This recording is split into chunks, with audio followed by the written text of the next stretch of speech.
दोस्तों, एक लड़का होता है जो अपने माँ बाप के साथ रहता है। उसका छोटा परिवार रहता है। लड़के का परिवार बहुत अमीर रहता है, खेती बाड़ी ज़्यादा था। और दोस्तों, उसके मम्मी की तबीयत हमेशा ख़राब रहती थी, जिससे उसके माँ बाप सोचते हैं कि बेटे का शादी कर दे ताकि बहू घर पे आए और बहू घर का सारा काम काज संभाले। दोस्तों, यही सोच के लड़के की शादी हो जाती है और शादी के कुछ ही समय बाद उसका तलाक भी हो जाता है। नमस्कार दोस्तों, हिंदी स्टोरी 149 में आप लोगों का स्वागत है।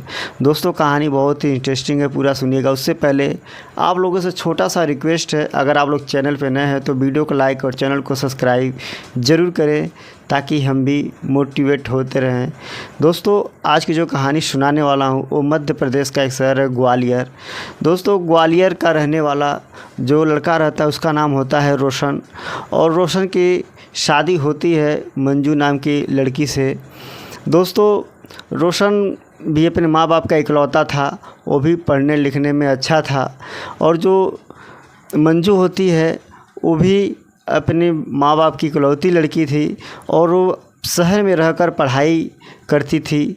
दोस्तों, जब रोशन की शादी के लिए मंजू के घर उसके परिवार वाले जाते हैं तो जो मंजू के परिवार वाले हैं रोशन का पूरा बैकग्राउंड देखकर शादी के लिए हाँ कर देते हैं। दोस्तों, दोनों में बातचीत होती है और शादी का डेट पड़ता है।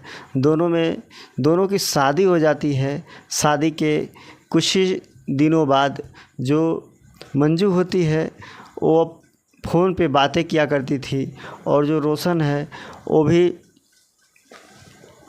अब एक कंपनी में मल्टी इंटरनेशनल कंपनी में काम करता था। और मंजू भी पढ़ी लिखी थी, वो भी एक कंपनी में काम करती थी। शादी के बाद भी वो ड्यूटी जाती थी आती थी। जो रोशन होता था वो काम से आता था लेकिन मंजू से बात करने की कोशिश करता था, लेकिन जो मंजू होती है वो उससे दूरियां बनाने लगती है। और ये सब देखकर जो रोशन होता है वो परेशान होने लगता है। धीरे धीरे कुछ महीने शादी के बीत जाते हैं लेकिन मंजू में कोई सुधार नहीं होता है।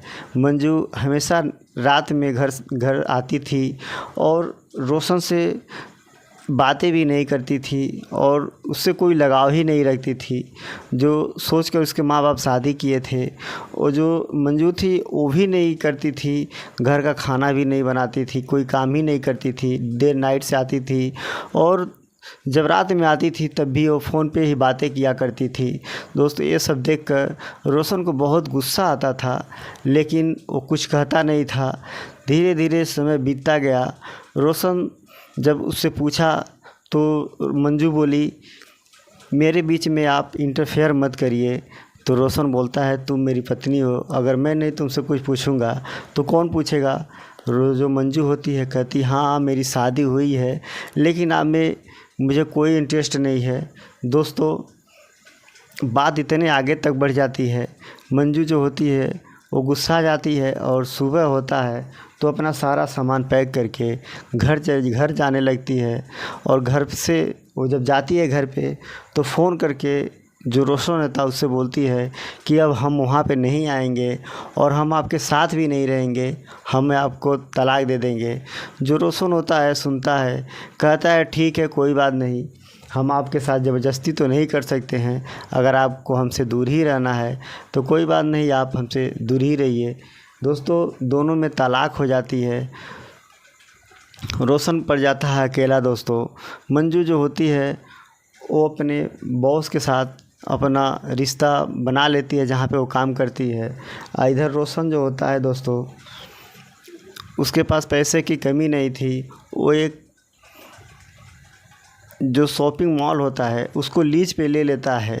वो और उसके दोस्त मिलकर दोनों लोग लीज पे मॉल को ले लेते हैं और उसको चलाने लगते हैं अच्छा खासा।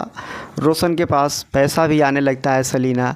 धीरे धीरे वो बहुत अमीर हो जाता है और जो शॉपिंग मॉल वो लीज पे लिया था उसको वो ख़रीद लेता है और उस मॉल का दोस्तों मालिक बन जाता है।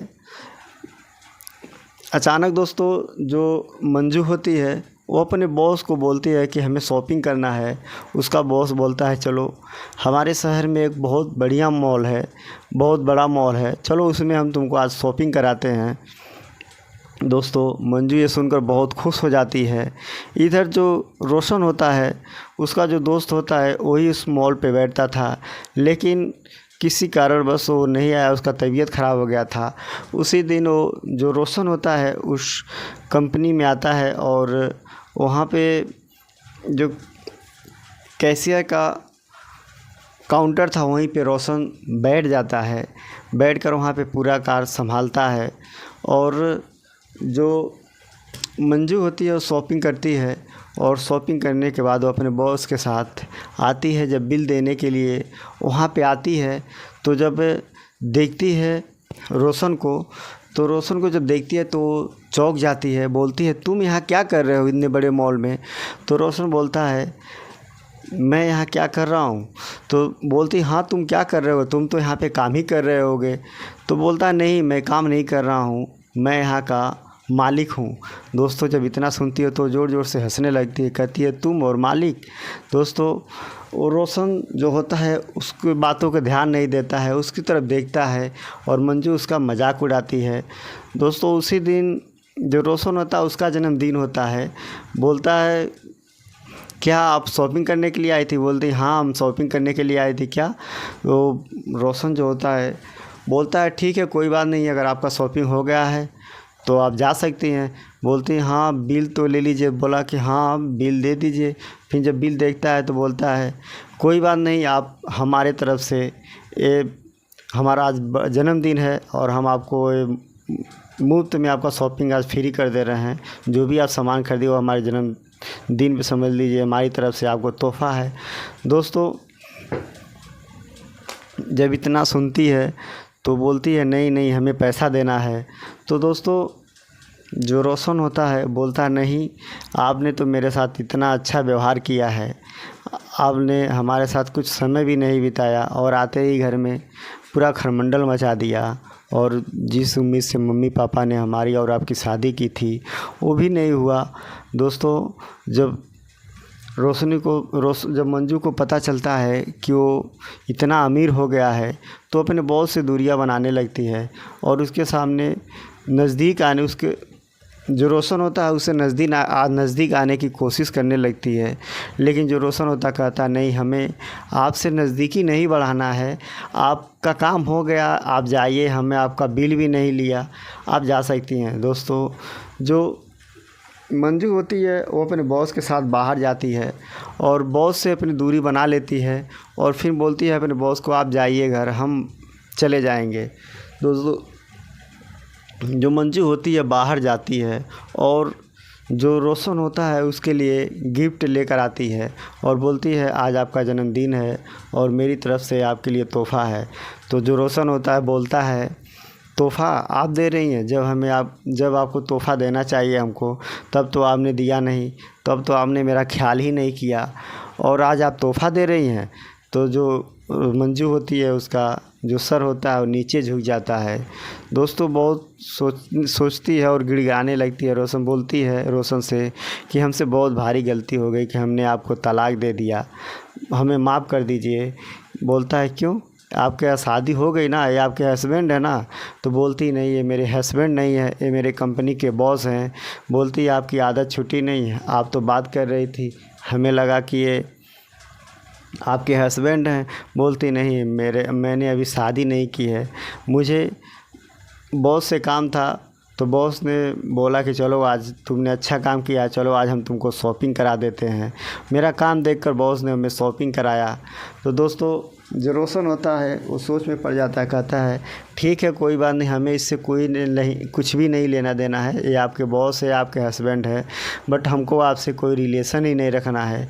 दोस्तों मंजू होती है वो फिर भी गिड़गिड़ाने लगती है, उसका पैर पकड़ लेती है। रोशन होता है कहता ठीक है अगर हमको आपसे रिश्ता रखना है तो बस हम आपसे दोस्ती का ही रिश्ता रख सकते हैं, बाकी हमसे कोई उम्मीद नहीं रखिएगा। दोस्तों कहते ठीक है आप कल मेरे साथ कॉफ़ी पीने चलिएगा। तो जो रोशन होता कहता ठीक है कोई बात नहीं, आप हमसे दोस्ती की हैं तो हम कॉफ़ी आपके साथ पी सकते हैं। दोस्तों धीरे धीरे दोनों में नज़दीकियाँ बढ़ने लगा। फिर वो लोग एक दूसरे से कॉफ़ी पीने लगे एक दूसरे के साथ। लेकिन रोशन को ये लग रहा था कि हमसे गलती हो रही है। जो लड़की शादी के 1 महीने 2 महीने नहीं हमारे साथ रही, वो मेरा पैसा देखकर फिर से लालच में आ गई है, वो पूरी ज़िंदगी क्या हमारी साथ देगी। तो जो रोशन होता है वहीं पे साफ साफ बोल देता है, देखिए हमसे आपसे कोई रिश्ता भी नहीं रखना है, आज के बाद हमारी दोस्ती भी ख़त्म हो गई। आपको जहाँ रहना है जिसके साथ रहना रहिए, हमें आपसे कोई मतलब नहीं है। दोस्तों रोशन जो होता है मंजू को वहाँ से बाहर कर देता है, निकाल देता है अपने मन से। और जो मंजू होती है वो रोने लगती है, बोलता है आप जाइए, हमारा और आपका रास्ता अलग अलग है, आप जाइए, जो मन करे वो करिए, हमें अपने काम पे करना है, हमको अपना काम करना है, हमें डिस्टर्ब मत करिएगा। दोस्तों इतना कहता है रोशन वहाँ से चला जाता है। और जो मंजू होती है वो रोते रोते वो भी जाती है। दोस्तों आप लोग बताइएगा कि रोशन ने मंजू के साथ सही किया या गलत किया, कमेंट करके ज़रूर बताइएगा। अगर कहानी अच्छी लगी हो तो वीडियो को लाइक और चैनल को सब्सक्राइब ज़रूर करिएगा। मिलते हैं अगले एपिसोड में। धन्यवाद।